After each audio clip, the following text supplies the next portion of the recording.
Pogledajte, mislim da nije samo jedan element bio presudan za pobjedu na lokalnim izborima, niti jedna situacija. Bilo je više tih stvari koje su kulminirale na ovim lokalnim izborima što su presudile za takav rezultat. Prvenstveno mislim da se radi o tome da smo mi kao ekipa koja je funkcionirala unutar Hrvatske demokratske zajednice Bosne i Hercegovine u protekla 3 mandata zadnjih 12 godina dobro radili u općini Tomislavgrad. Nakon toga dolazi ono što se zove ustrojstvo, koje smo imali po teritoriju, odnosno po temeljnim ograncima kao takvima. I treći element je ekipa je ostala na broju. Cijela ekipa koja je bila u Hrvatskoj demokratskoj zajednici Bosne i Hercegovine je ostala na broju i na ovim izborima smo pokazali da smo bili ekipa i u HDZ-u, ali evo da smo ekipa i u pomaku uz dobar posao. Ljudi i birači u Tomislavgradu su to prepoznali i naravno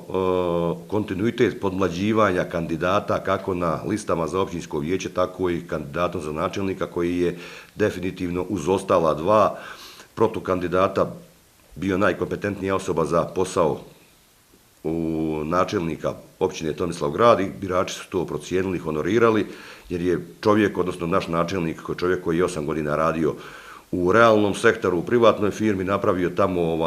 zavidan uspjeh kako na farmi Tomislavgrad, tako i u mljekari u Livnu i mislim da odabir kandidata i sve ovo drugo što smo nabrojali i uradili da su presudili na ovim lokalnim izborima da imamo takav rezultat kakav imamo.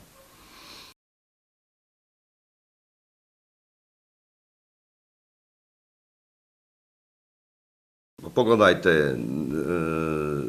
jedno vrijeme idete i onda dođe vrijeme kad ne možete ići dalje po pravilima kako funkcioniraju velike stranke koje ja poštivam. Mislim da je Hrvatska demokratska zajednica i dalje najjača stranka u hrvatskom narodu. Međutim, način na koji se pokušalo nama u Tomislavgradu dati do znanja kako treba funkcionirati županijska vlada, to je bio prekretnica i razlog našeg razilaska, zato što nismo mogli prihvatiti činjenicu da ona općinska organizacija, a nema unaprijed dogovorenih kriterija o raspodjeli pozicija, nego se uvijek do sada poštivao kriterij ko da najviše glasova da daje predsjednika vlade. Mi nismo mogli prihvatiti činjenicu da Tomislavgrad nakon toliko godina da najveći broj glasova na račun Hrvatske demokratske zajednice Bosne i Hercegovine i da ostane na marginama pozicija koje se raspodjeljuju. Nije stvar u pozicijama, nego je stvar o tome da mi želimo na jedan drugačiji način promatrati i politiku u Herceg-Bosanskoj županiji i sve ono što Herceg-Bosanska županija kao takva zaslužuje po poziciji koju ima u Federaciji Bosne i Hercegovine.